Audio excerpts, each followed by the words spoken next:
Alright there, this is Tainted Summer. You might know me by a couple of different other names because I tend to use other things in different parts of the fandom and different fandoms for that matter. But on here I tend to be known as Tainted Summer because I do mostly Sims content. I am making this particular video because I more or less said that I would if we got more information about the next part of Final Fantasy. And in fact, my actual words were, if we get more information about Genesis, then I will do a wee theory crafting video and maybe a background video and stuff like that. So then the 25th anniversary celebration, which I have on in the background here. Gosh, Aerith, I mean, am I the only one who thinks that her bow there makes it look as if it's her ears and she looks like a wee elf? Is it just me? It could be just me. But basically, I did not wear my clown makeup.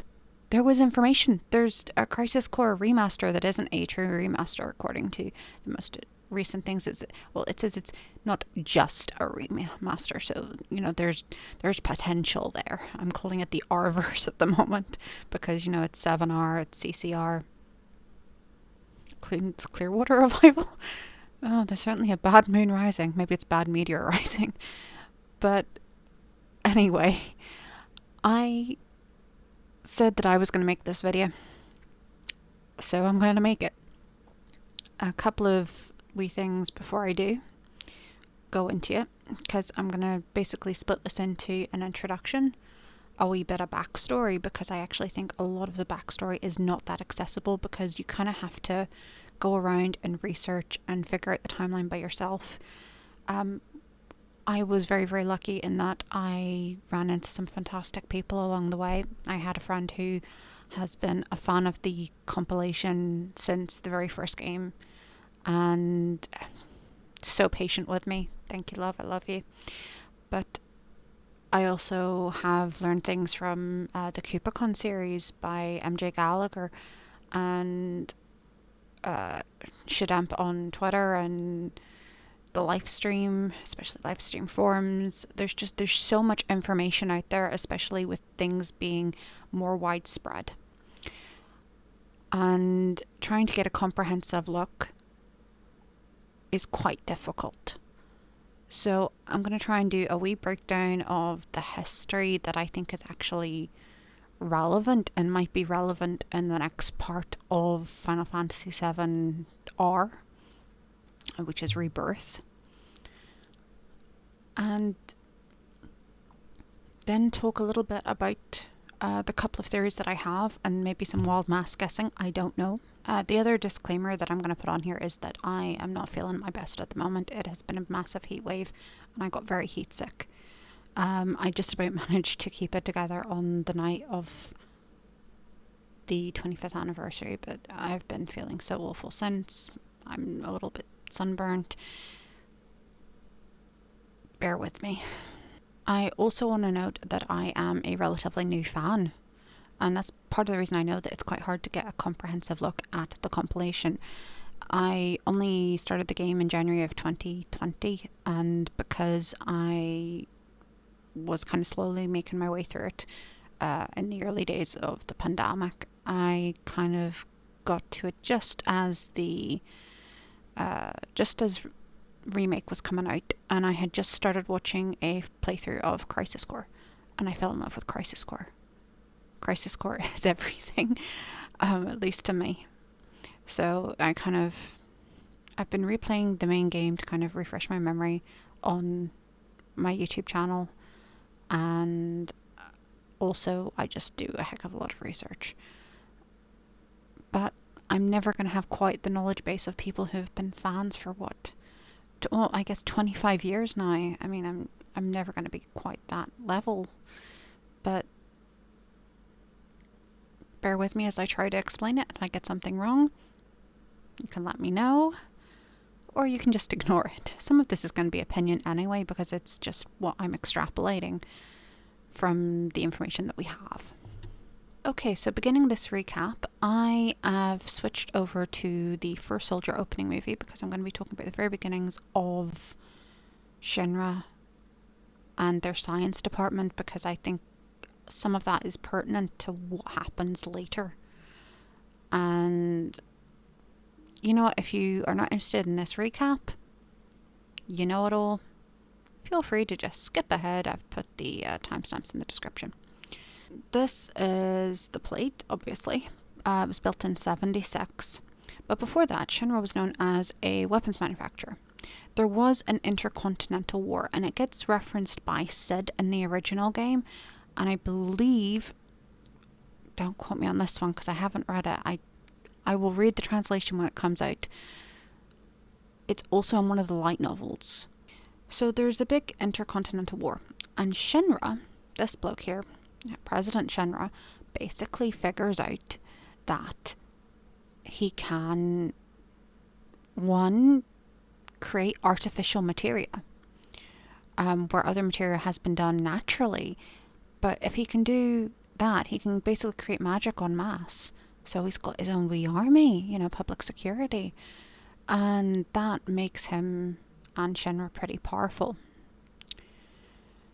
He also figures out, I say he, but I'm pretty sure it wasn't him exactly, but Shinra, as a company, figures out that Mako, condensed lifestream, can be used as a power source. Most pertinent next thing that really happens is Gast Faramis. Gast Faramis is Professor Gast. He's, of course, talked about in the original game. I'm kind of assuming you'll know a little bit about the original game if you're kind of watching this. So I'm not going to go into all of like the stuff in the original, but I'm just talking about the wider compilation. Gast is the head, I think he becomes the head somewhere around 1970. And at one point we know he worked with Bugenhagen from Cosmo Canyon because it gets referenced. But he also had a independent contractor, and this was Grimoire Valentine. Grimoire was a big expert in Cetra, and I'm going to use Cetra and Ancient interchangeably here because I don't know, I just am. But that was his knowledge base, and he had his own team, and he was working out how to translate these old tablets that had things on them from the Cetran era. There's not a whole lot of stuff that kind of remains from that era, so I think it's important to note that it's still pretty mysterious, and you know, he's doing his best. I actually find Gas to be a very grey character, and I kind of like that about him. I think a lot of people will either love him or hate him, but I kind of go back and forth. I think he's fascinating in his own way. But Grimoire and his team are going through these tablets. They're having trouble. He asks for a assistant. Gast brings him a recent university graduate. She's supposed to have been the top of her class. I believe she's a either bioengineer or biotechnician. It's not clear. Lucrezia Crescent. She is a very driven young woman at that point, and she goes and helps out with Grimoire. She's really, really into it. Things start to shift around 1977. In 1977, Gast leads a expedition to the Northern Crater, and he finds what he believes is the 2,000-year-old corpse preserved of an ancient. And he's dead excited about all this. He's fascinated. He brings it back home to study, and he starts to recruit within his department people who will work on what will be known as the Jenova project, because he named what he thought was the ancient Jenova. He recruits Lucrezia. Now, I find this really interesting because in the Omega reports, you find out that Lucrezia is actually being tapped before Grimoire dies. Basically, Grimoire dies when they go into what would be known in the main game as Lucrezia's Grotto. They did well, he doesn't die in it. He dies as a result of things that they found there to do with stagnant live stream. It's all a little bit not explained entirely, but it's an accident and Grimoire dies. And his death has a profound effect on Lucrezia. But Gast more or less seems to be interested in the Cetran and ancient sides of things, because that's his area. He loves materia. He loves anything to do with that. That's fine. Shinra as a whole want Cetran abilities because they want to be able to harvest more Mako. They want essentially unlimited Mako, and the unlimited Mako is in the promised land, and you know what? They think that Gast is going to get them there, which brings us to here, 30 years before the events of the main game. And I'm just going to pause that there, because, hey, we actually get a decent look at most people here. So, Gast sets up the Jenova project, or Project Zero, the Soldier Project, with the express desire to essentially splice in regular people, but I think they are actually army. These Cetran genetics, he's basically gene splicing them to try and get them to take on some of the gene expression and abilities of the Cetra. And for this particular project, he has his own wee team. You can see over there with the thing, there is Hojo, which we all know, love and hate. There's Lucrezia. You cannot see him on this particular screen, I don't think. I think he's in the next screen. Let's have a wee look. There he is, the disaster himself.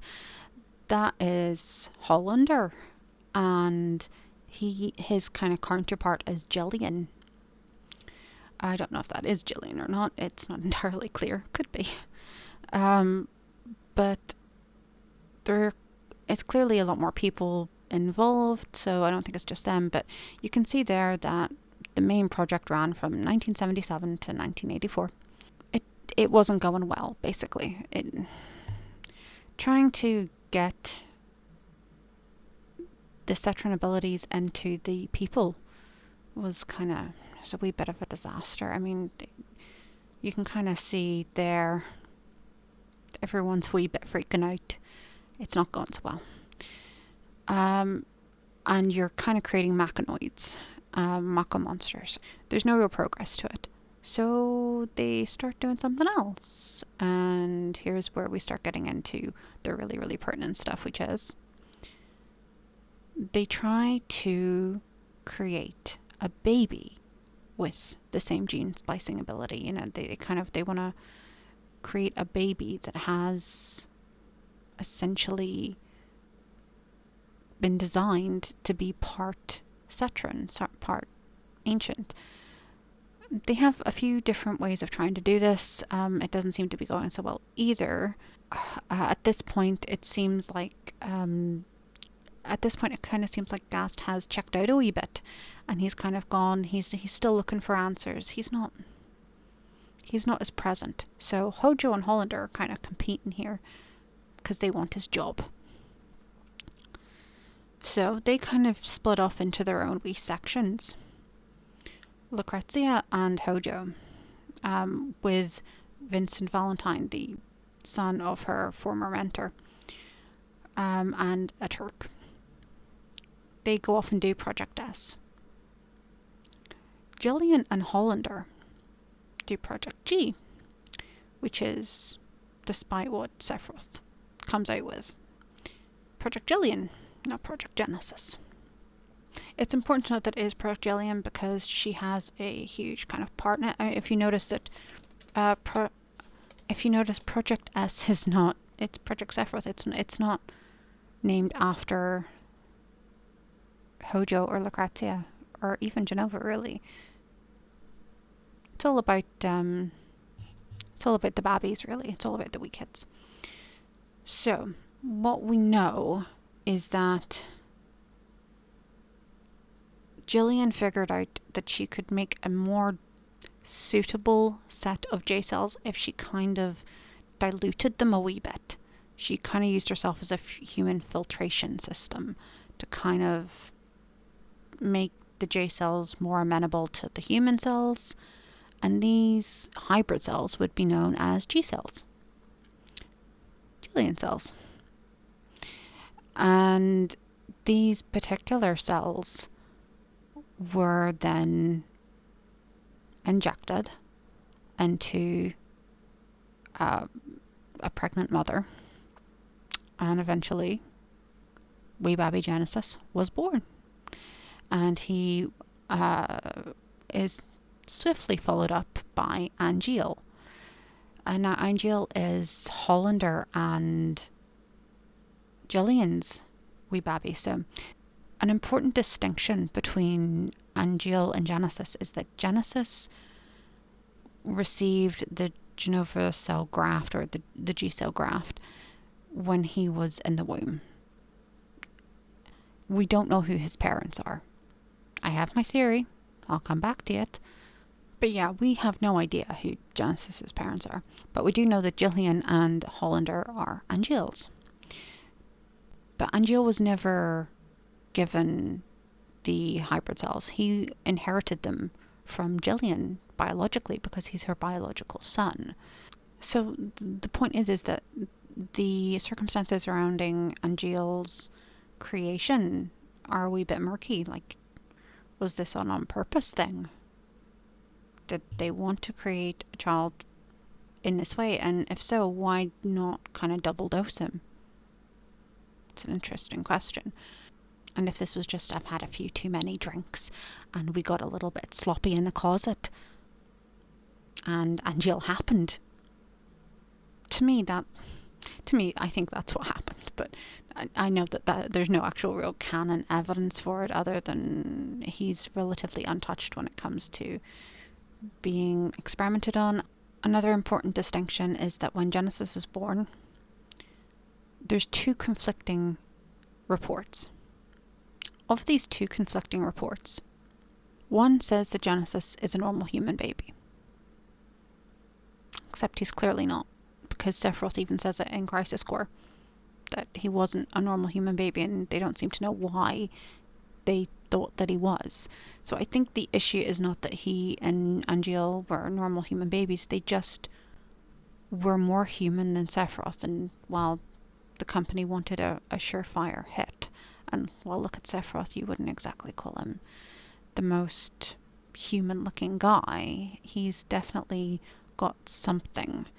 So I think that does get spoken about a little bit in the Ultimania Q&A, that basically the difference between the two of them, Projects G and Projects S, is not that they are two humans in Angel and Genesis, just more human than Sephiroth. There is a caveat to this, because Genesis, when he's born, there is what is referred to as an unknown factor in his genetic structure, and they're fascinated by this. They set up tests to kind of run and everything about it, and at that point, Deep Ground, which is a hospital for soldiers, becomes a testing facility, because they want to know what's going on with this. Would they really have done that if they knew he was just human?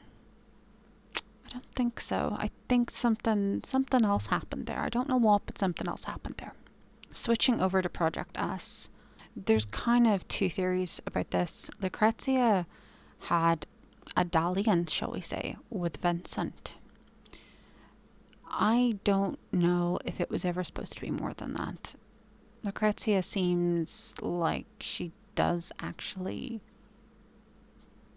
love Hojo in her own way. They're truly terrible, but there's no accounting for taste. Well, then again, I mean, it's Hojo. I mean, you can't deny that he's very competent. More than competent, he's kind of brilliant in his own way.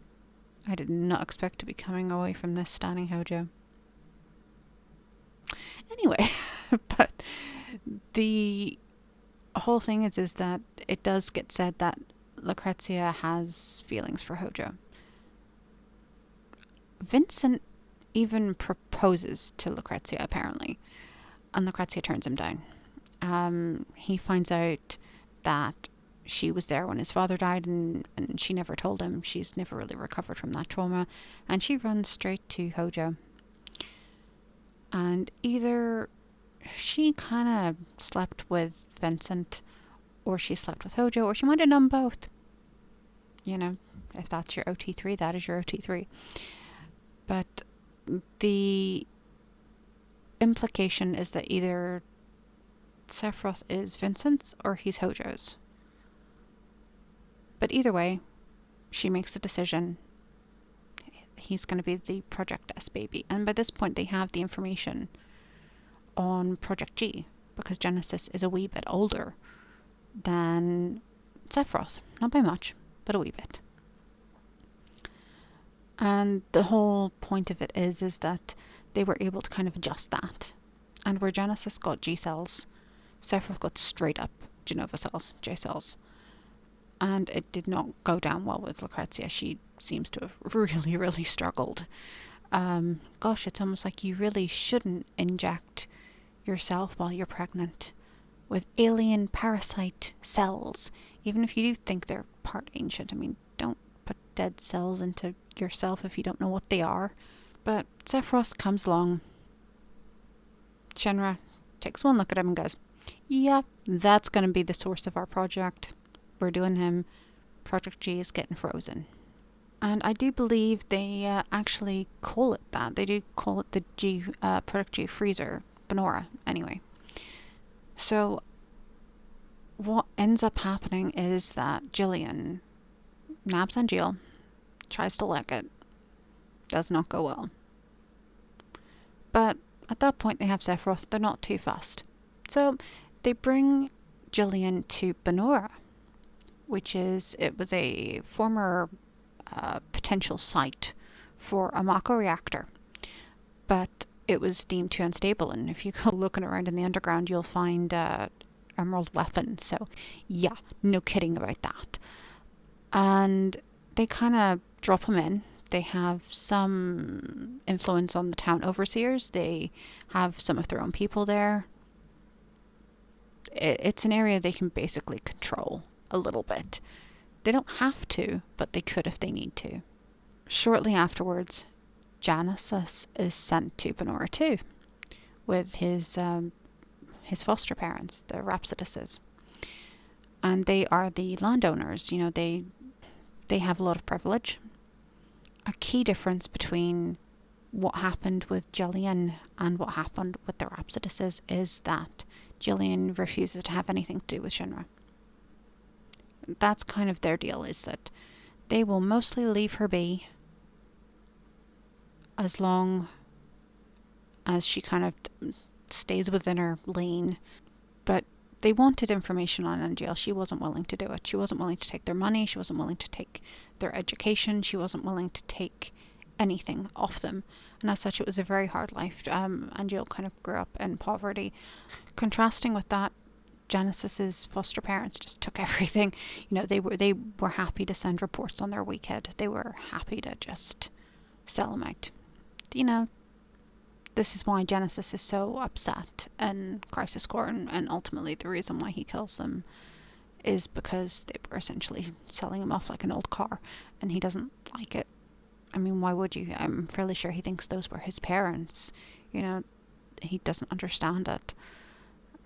I'm not saying he didn't do anything wrong. I'm just saying that dude really, really had some points. Did he have to get murdery with those points? Probably not, but you know, that's the drama queen we love. And oh, there he is. There he is. But the point being that Angeal and Genesis, in addition to having slightly different genetic structures, because Genesis has the unknown factor and Angeal doesn't seem to, and they both have different origins of birth despite being both G Project babies. They also grew up in very different ways. So they grow up. Sephiroth grows up in Midgar. Baby Sephiroth. He's kind of Hojo's pet project. an interesting thing that I think gets lost in translation, unless you kind of really look for it. Lucrezia stayed on. So did Vincent, for that matter. Until Sephiroth was not a baby. I mean, he had grown up a wee bit. They both stayed on until 84. Hojo doesn't shoot Vincent until 1984. And that's when Lucrezia has begun to mutate. She's struggling. That's when she starts asking for Sephiroth back as well. But at that point, he's, maybe 4? It's also interesting to note that I believe the following year, Deep Ground produced the first of the 3 of the Sviets, which are the advanced super soldiers. In Deep Ground, so they were born there, they were raised there. One is Rousseau. He's very, very murdery. I mean, they're all a bit murdery, let's be real.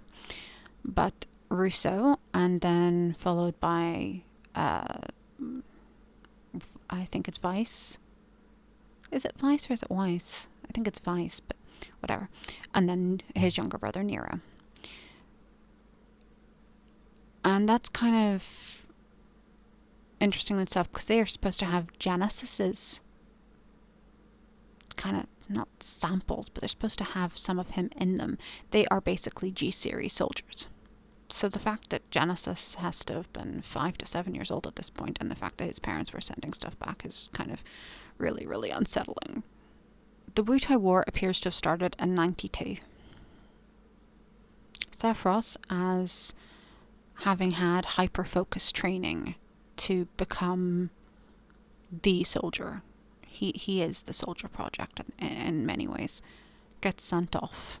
And I believe that that's what we saw in that Ever Crisis flashback, that is baby Sephiroth. And I'll come back to that a little bit later, because I have my own little theory about that too. But baby Sephiroth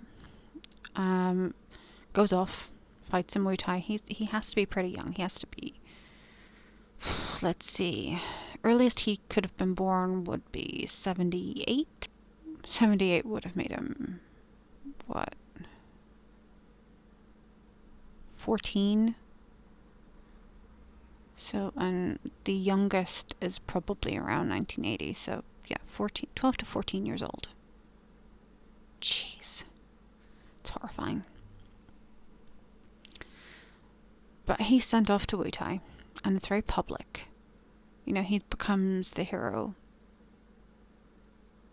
the symbol of soldier. You know, he's the demon of Wutai, but he's the symbol of soldier, the symbol of Shinra's power.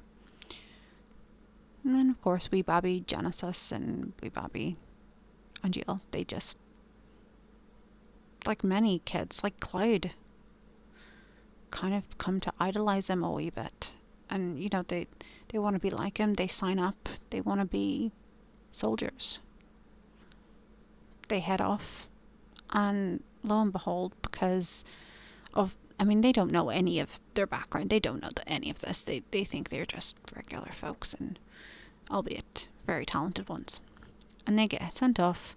Hollander, of course, gets super excited, takes them under his wing again, and they ascend to first, and basically bond with Sephiroth, and they are all really close friends. And it's kind of horrible. You know, it's so sad what happens.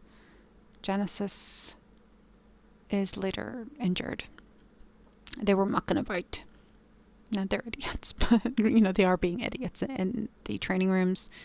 Genesis gets an injury that won't heal. Hollander, in the midst of trying to figure out why he won't heal, discovers that Genesis has a copy ability, in that he can make other people look like him and have certain parts of his abilities too. Not unlike Sephiroth clones. Although they do seem to have a little bit more of a mind than the Sephiroth clones do. Which I've seen suggested that it was temporary. Or it was supposed to be temporary, and then it just wasn't, so. Anyway, Genesis is then told the origins of him and Angel, and he goes off to Benora, kind of confronts his parents and Gillian. Gillian won't help. I think that part is not really explained very well, but it's Gillian's expertise. It was her project that he needs. He needs her help to not die, because he's dying from degradation, which seems a lot like geostigma, to be honest. There's like a leak, and his body is shutting down, and he's relying on Hollander to keep him alive, and it's horrific, really. But yeah, Gillian won't help. So when Angel, he is sent off to Utah. He's sent off to somewhere here. Yeah, so he goes MIA. He's gone off to Benora. But Angel here, I mean, look at the amount of motion in that. That's fantastic. But Angel basically has a lot of honor. He kind of gets it to a point from his stepfather. He doesn't know it's his stepfather. He thinks it's his biological father, who made him that sword, or rather borrowed an insane amount of money to have that sword made, and then promptly died trying to pay it all back. And Angel is very into nature. He's very into honor. He's the spiritual backbone of Soldier in a lot of ways. Whereas Genesis, it gets notes, doesn't really play well with others. However, he does inspire a lot of seconds and thirds to leave with him when he goes MIA. So I figure that he has enough of a following that people listen to him. He's charismatic, if nothing else. But it's important to note that because Gillian won't help, he goes after Angel to try and tell him, hey, this thing happened and it's terrible, and your mother will not get off her ass and help me. So can you kind of talk to her? And Angel doesn't believe him. I don't think it's really explored as much. It was from an interview that they actually explained it, but Angel thinks that Genesis is basically having a wee breakdown, which explains why they have him listed as MIA and not KIA in the same way that they do with Nibelheim. Because they think that, he's just having a wee stress. He's not really leaving. So Angel heads off to Benora, confronts his mother. She confirms that it is true. And it becomes the downward spiral. Angel gets caught between two worlds. Zack doesn't know half of this. Sephiroth tries to figure some of it out. He starts holding himself up to look at Project G, but as you can see with this, he thinks Project G is Project Genesis, so he's not getting the full story. A nice little echo right there to what happened in Nibelheim, speaking of. So Angel has a wee meltdown, and it's terrible. He ends up kind of dying via Zack because he forces his hand and passes on the Buster Sword. That symbol of his family's honor. Genesis at this point, it looks like he fell down. Well, he fell over a railing, and it looks like he may have died. But honestly, if they take that as he may have died, you want a body, you don't really want to believe that. The background then is that Sephiroth goes into Nibelheim, and he's not in great shape. Not at all. His friends are dead. The only friends that he had. He's clearly trying with Zack, but I think it's certainly implied that he doesn't understand why they didn't ask him to go with them. And you can see kind of why they didn't. They thought he would stay. He even says, betrayed us, when he means Shenra. But he also says to Zack he's thinking of leaving, so it kind of shows where his mental state is way, way better. Kind of going back a little bit, it's also important to note that Gast was killed in 1985. He was killed by Hojo. Gast had run off with Efalna, who was she was an ancient. The implication was that she had been taken to Shenra, and he busted her out. They left. And eventually had Aerith. And she began to tell him all about Jenova and what Jenova was capable of. The background on Jenova is in the main game. But basically Jenova has abilities to get inside people's minds, paranoia, as well as mimicking abilities. And mutations, and basically she's very, very powerful. I say she, but maybe they would be more accurate. So why am I going on and on about Project G? Well, if you've been following this in the background, they really, really go hard on it, don't they? Like, they really want you to know about Project G. So I kind of think that stuff is coming that is all relevant to this. So I'm kind of excited about that, I'm not going to lie. So if we kind of recap where everyone is at the point of Final Fantasy main canon, Hojo basically takes an extended vacation and goes off to Costa del Sol to get some beach babe time, but he is also kind of looking for Sephiroth. Gast is dead. Afalna is also dead. She dies trying to get Aerith away from Shenra because Aerith has started to show ancient abilities and she's scared for her. Jillian is killed in the air bombing by the Turks when they're trying to kill off Genesis and Angeal during the revelations about Project G. Hollander is killed while on the run, mostly due to his own incompetence, let's be real. Lucrezia is alive. Lucrezia is in Lucrezia's cave. She's in stasis, but she's alive and she can kind of seem to access the J cells. The reunion theory of J cells is that they always come together, so she seems to have some knowledge of her son, and maybe some of the others too. Genesis eventually takes on Zack in the Benora Underground, because Zack, once he breaks out of Hojo's lab, basically goes to confront him. But Zack, being, just the best puppy, decides not to kill him. He decides to try and save him instead. And he seems to. I mean, Genesis does appear to die in his own way. But when he does, he encounters Minerva. Minerva's a whole thing. She appears to be a voice for the live stream. And Genesis kind of hits it and goes, well, okay, yeah, I screwed up a lot.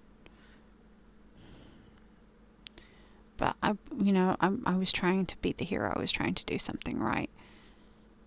And Minerva goes, all right, I'm going to kick you back and take away your degradation, but you're going to have to do something for me. And so he gets kicked back. Gets sent back, and Zack kind of lets him be in the Benora Underground. And lo and behold, who picks him up but Vice and Nero, who bring him to Deep Ground. They want to overthrow the Restrictors, which are these Darth Vader-looking creatures. Well, they're people, but, they look very, very inquisitory. And Genesis has just gone through all of this freaking death and damage that he doesn't want to do it. He's done. He seals himself off in what I'm guessing is some kind of Mako-infused water and just goes to sleep. He doesn't wake up until the end of Dirge of Cerberus when Vice comes falling through, and he goes in to pick him up in the same way that Vice once picked him up when he was basically dying or recovering. It's not entirely clear. Angeal died, but it's kind of important to note that although Angeal died, Hojo never gets his hand on the body. He actually complains about this to Zack while they're in Nibelheim, and it's messed up.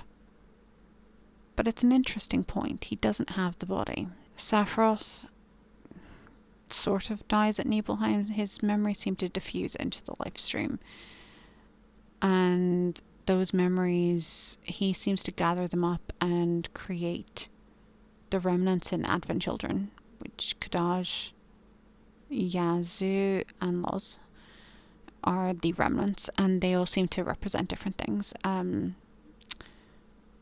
Kadaj, I believe, is kind of his anger, his insanity.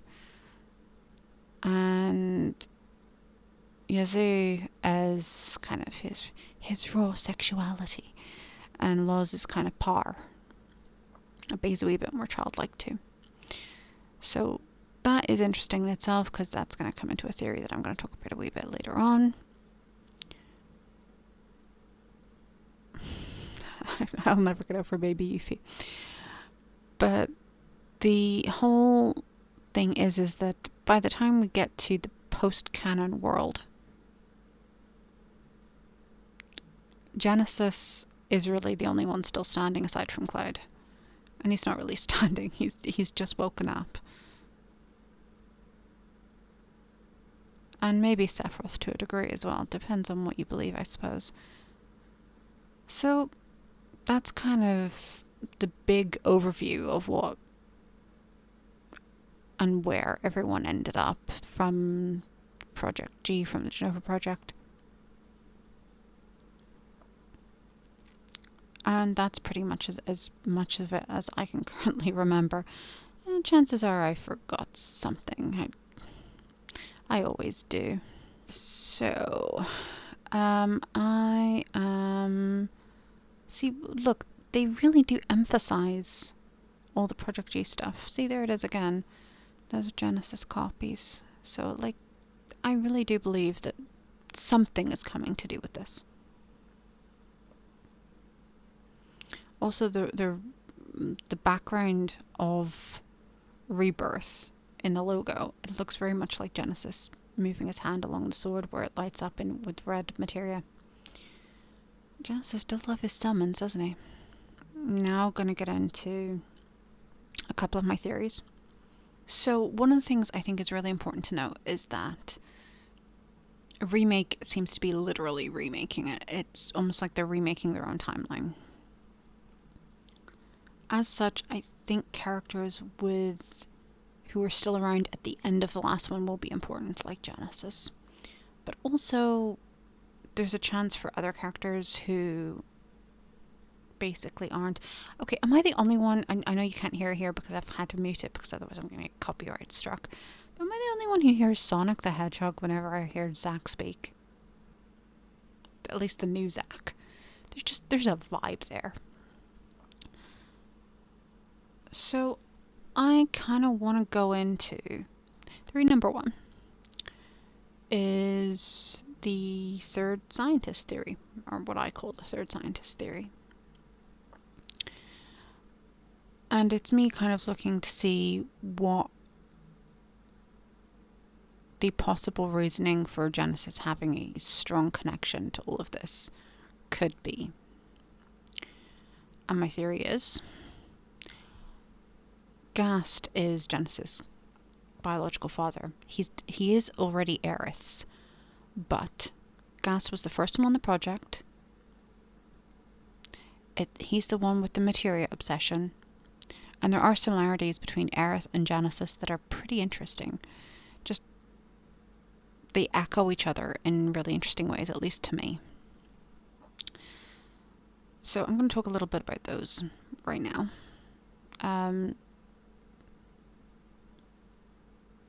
I think it would tie him into things because Gast is someone that seems to have known a lot more than he really should have by the end of it. And he also understood more about the live stream. And I think a lot of this is coming from that. You know, it's going to be the origin of something. So the first thing is Genesis has a unknown factor in his genetics. A sub-theory to this is that I kind of think that Gast might have had some Cetran in him. Aerith is not 50-50. She's not even close to 50-50. She's majority Cetran. So either Aphalna is genetics just completely overrode Gast's, or Gast had some too, which would maybe account for, if he is Genesis's biological father, him having some of that in him as well. It would also explain why his degradation is so much worse than Angeal's, and why some of the copies also seem to be doing better than he is. If he has some Cetran in him, Jenova is going to attack the crap out of it. And it could be part of the reason he's so sick. Part of the reasoning why I think Gast is his father is that he's the first baby born. It's not confirmed. But it's either him or Angeal, because Sephiroth is definitely confirmed to be younger. And Genesis's name means beginning. And Gast really does seem to have had a wee thing for names, doesn't he? Because, Aerith. So it seems almost biblical in the sense that it's a Judeo. I think the term is Judeo-Christian. Gosh, if I'm getting that wrong, it's been a very long time since I did anything to do with religion. Genesis seems to have an extraordinary connection to the live stream. Minerva sends him back. I mean, why would she do that? Minerva seems to be... Shinra call her a goddess summon, but they admit that they don't know necessarily what she is, and she seems to speak for the live stream. So it's an interesting point. A lot of her clothing really is reminiscent of the Cetran in the kind of lobby Cetran scene that you get in the remake. So it's interesting. So it's worth noting that because Genesis's link is to Materia, to the live stream, to Minerva, he has all of these things in common with Aerith. Could be because they're both mages, but there's something else there too. They're both little chaos lords. I love that about them. If you go into the Benora Underground, you will find Minerva statue and a lot to do with her, and like their old cave paintings. I've been wondering if maybe there was a church there, or kind of a place of worship, a temple. In the same way that you get Leviathan temples in Wutai, maybe it was like a patron summon. Summons appear to have been people who were alive during the Cetran era, who kind of condensed themselves into forms. At least I'm taking that directly from the stuff from Cupicon and MJ Gallagher, so I'm going to take his word for that. But it's interesting that Genesis has these connections to it. Minerva's statue looks a heck of a lot like the Virgin Mary. So, they're really beating us over the head with the biblical references. There's a couple more. Obviously, we get them with Aerith. Her kind of big limit moment is holy. So it's also worth noting that Genesis's big limit is called Apocalypse. And it also appears to have the words to Loveless on it. So I think Loveless is actually important. There's something about it that speaks to him, and I think there's a good reason for that. I don't know it yet, but there's a good reason for it. If you then look around for the G copies in the underground, you will find that they are named after the circles. I believe it's the circles of purgatory or the circles of hell. I cannot remember which at this exact moment, but basically the stuff from Dante's Inferno. And they're all kind of named after that, and kind of his descent from the hero into what he becomes. And then the desire for redemption. Redemption seems to be a key thing. Maybe that's why it's called R. It's, 7R, 7 redemption. Aerith, when it comes to the end of Advent Children, despite being dead, also summons the holy water, the healing rain. And Genesis seals himself off in healing water that doesn't pop until basically Dirge of Cerberus. There's definitely a link there. There's something to do with that water, and I don't know what it is yet. It's also worth noting that Genesis, in his avatar form, can create materia in a way that we see the ancients do in that little flashback scene thing in the lobby. And his ability with that seems to be fairly unusual. He seems to just dip into the live stream and he can do that. That seems OP in a little bit, but again, like I said, he's got a connection. Aerith uses water to kind of, and healing and plant stuff herself, so it's looking at what looks like it could be mistaken for Cetran abilities. So I'm trying to cut Gast a wee bit of slack here. An important note from the remake is that they note that most of the soldiers are G-types, or rather, they have degradation. Degradation does not affect anyone but a G-type soldier. How are they getting G-cells? My theory on this one has kind of changed a little bit with the new trailer. I'm not sure. But originally I thought that maybe because Sephiroth was dead, dead, they were using Genesis's cells. But if Genesis kind of said, hey, no, I've been through all this before, I'm gonna go have a wee water nap, is it possible Deepground picked up Angeal and they've been using his cells? And he's the basis for the modern soldiers, the ones that were not created using Sephiroth or Jenova or anything like that. It's a little bit of wild mess guessing for you. So why did that trailer make me think that? It's the white feather. It's funny because we do see Angeal in the lab, but I thought it was some kind of hallucination. But what if it's not? What if he's not actually dead? At this point, R could stand for resurrection. I don't know.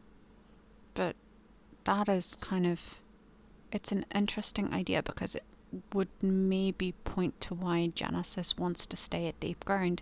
It could also provide an interesting link to part 2. Because if we're going to look at Zack's journey, it's possible that we're going to see Zack journey to Deepground and maybe do a rescue. Because I think they have to be introducing Deepground for a reason now. I mean, otherwise, why would they bother? But no, they really brought it in with Integrate, and I think that means that's got to be important. So I'm wondering if Zack's going to have something to do with Deepground, as Genesis did. Maybe it's going to wake him up early. Maybe it is Angeal. Maybe there's a whole thing there. I don't know. So my other theory is a reunion theory. I know that that's what Crisis Core is called. The remaster, or the remaster plus, or whatever they're calling it. But it's not a reunion theory for Jenova, at least not in the sense that it's Hojo's. It's a reunion for Sephiroth. And my theory, based on what we know of what happened to Sephiroth after he kind of got pushed into the whatever you want to do for the live stream, is that his memories got separated. That's why I think he is so obsessed with not being a memory. He's lost most of us. He's trying to find them and can't find them. But he uses his memories in negative live stream to create Kadaj, Yazoo, and Loz. And my goodness, doesn't Sephiroth in that little flashback bit, which is why I paused here, because you're about to see it. That looks a heck of a lot like Suba, which is Kadaj's sword. And that looks like Kadaj from behind. So I'm wondering if Kadaj is Sephiroth's memories of Wotai, in the same way that Loz is perhaps his childhood, but also strength. And maybe Yezu is his public perception, because, I mean, we all know that the fans were thirsty. A fun fact for you, is if you don't know, is that it seems to be implied that Hojo is the head of Sephiroth's fan club, posing as Madame H. So, yeah, that's quite a nice touch from the fan club stuff.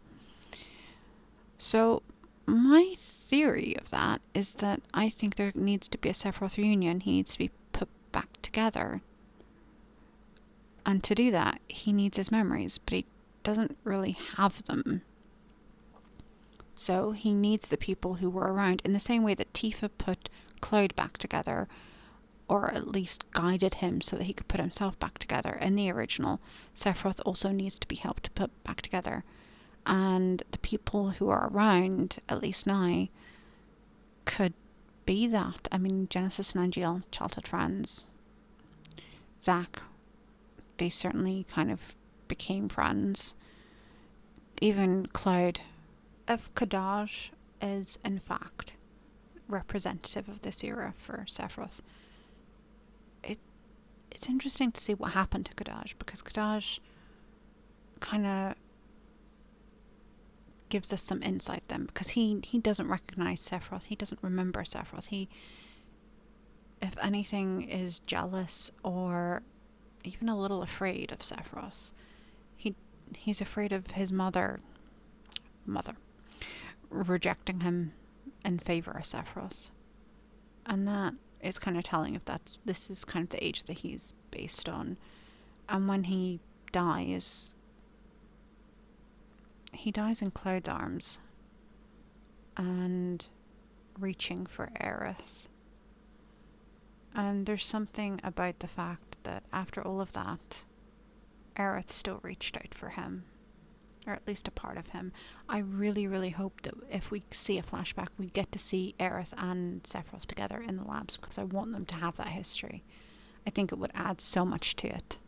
And it would really, really add to the whole aspect of it being a memory that he is missing. He doesn't know all of this stuff.